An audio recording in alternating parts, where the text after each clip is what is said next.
What's happening, Pokemon World? Mark Wilson here. Today's video will be what I can only describe as a copycat video. They kind of gained popularity through Birdkeeper Toby and his series, but I believe it started with Mr. Buddy and his. Let's stop this waffling and get on with the video. Welcome to my Pokemon gym. So on the whole, I think my favourite type is the Dark type, and so I really wanted to get that one out of the way first, because this one was the one that I thought of when I first watched Birdkeeper Toby's videos. So up until Gen 8 in the Galar region, we never had a Dark type gym before, and this came up in my mind a couple of years ago, so technically I was first. I figured that my Dark type gym would be the 8th gym, largely because I want to get the best use of the most Pokemon. And my thoughts were, well, I did filmmaking at university, so why not have a gym in a cinema? So as you enter the gym, it is like a cinema. You'll have the cashiers and the food stands and all that stuff. And you'll have the potential to go into 13 different screens. There are NPCs, NPC ushers wandering about, just going about their daily business, wanting to go see the latest Pokemon films. You can gain access to every screen except screen 13. And on the outside of screen 13 there's 2 security guards. And they tell you that no one can gain entry unless they have the 2 film reels for the latest film I've made, so we can watch it. The idea here is that there'll be posters on the walls as well that kind of give hints as to where the reels will be. Another reason why I picked the cinema as a Dark type gym is because a lot of the Dark type Pokemon kind of allude to many monsters and creatures from movies. And this is kind of why I thought, yeah, this would be a good idea. So there will be almost Pokemon versions of those movies being shown in the screens that you can enter. You can talk to people, almost anyone in the screen, you can talk to them. They'll say various things like get out of the way or shh, you're not supposed to be talking, or you can engage in battle with some of them. You'll also have ushers who walk around with torches, and if they catch you in their beam of light, then you have to battle them. Apart from the fact that you can chat to all the NPCs, you'll engage in trainers and some ushers, you can also sit down. At least this is how I imagine it. You would be able to sit down in a theatre or in one of the screens, and the movie that's playing would then play on whatever device you were on.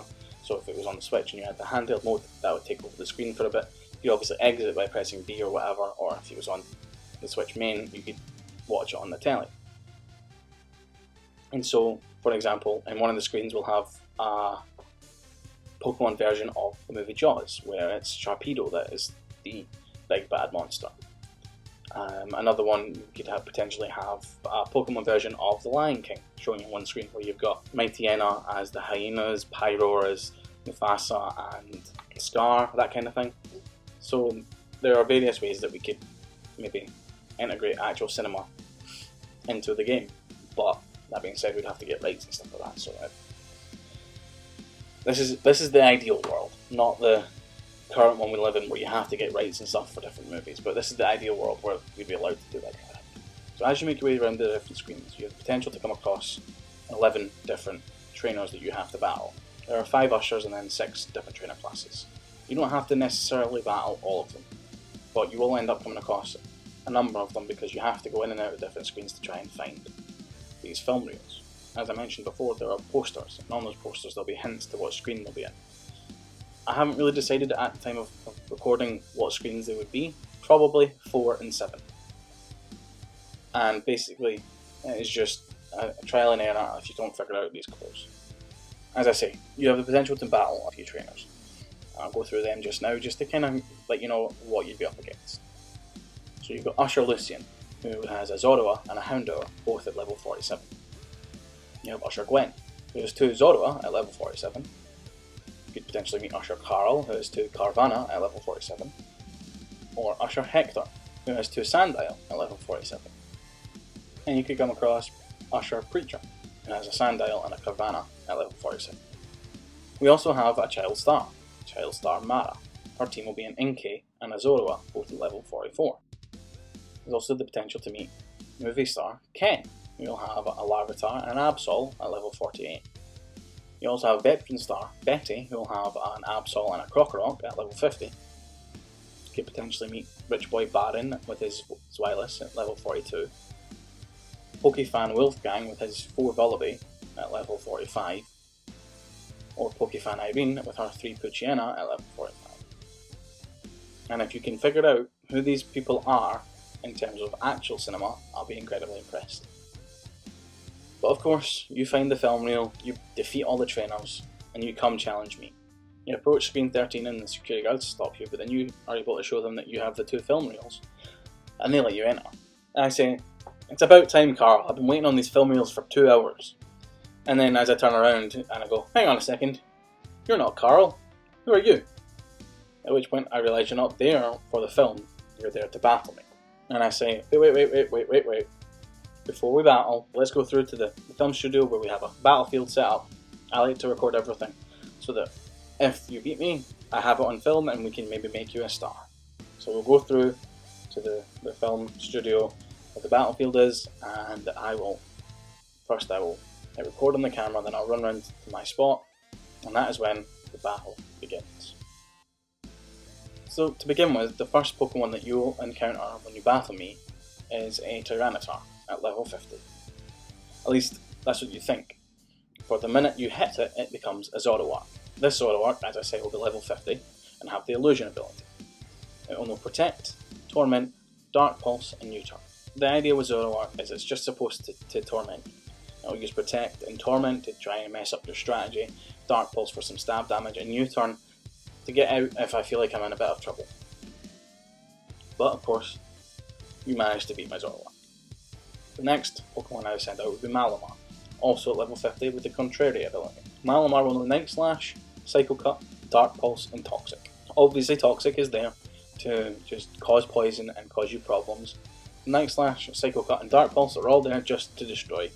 Malamar is just there to hit hard and cause as much damage to you as quick as possible. But you're a good trainer and you get past Malamar.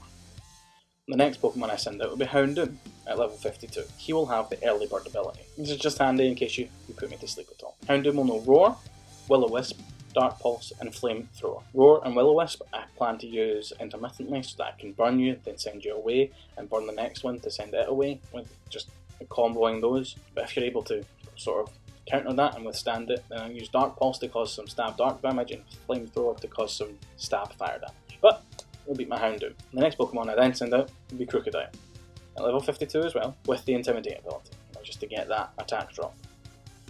Crocodile will know Dragon Tail, Earthquake, Dark Pulse and Crunch. Crunch and Dark Pulse are there for some stab dark damage, and Earthquake's there for the stab ground damage. Dragon Tail's just there as a nice solid coverage move. The purpose of Crocodile is just to hit you hard and knock you out, but you have coverage for Crocodile. Get rid of him. So I send out my second last Pokemon, Sharpedo. It's level 53 with the Rough Skin ability. I like the Rough Skin ability. Personally, I just think it's really good that you can inflict damage after being damaged. And Sharpedo will know Ice Fang for coverage, Crunch and Dark Pulse as Dark Stab, and Surf for the Stab Water. Again, Sharpedo's just there to hit really hard. You probably used a Grass type to get rid of Crocodile, you're probably using the same thing to get rid of Sharpedo. And my final Pokemon, as you can imagine, as it was there at the start, would be Tyranitar. But this Tyranitar is level 55, as opposed to the Zoroark impersonation of Tyranitar. Tyranitar will have the Unnerve ability, meaning your strategy regarding berries is useless. Tyranitar will know Thunderbolt, Smackdown, Dark Pulse, and Earthquake. Obviously, Smackdown and Dark Pulse are stab attacks that will wreck with the power of Tyranitar, while Earthquake and Thunderbolt are there for some coverage. But you managed to defeat Tyranitar, and then doing so defeating me. I will say, wow, you are a star, no question about it. You've put on a great show, and I'm so glad that we have this on video. I'm going to make this battle the crowning glory of my next film. I'll then present you with the Noir badge and TM97 for Dark Pulse. I will then say, break a leg at the Pokemon. And that's it. That was my Dark type gym. What did you think? Please leave a like if you enjoyed it, and leave comments down below. Tell me what you liked about it or what you didn't like about it. Please share it with your friends. I would love to get a wee bit of traction on this. I really enjoyed making this video. I have ideas for every type. So if you want to see a particular type next, leave a note in the comments below. That's it from me today. Thank you for watching, and have a good one.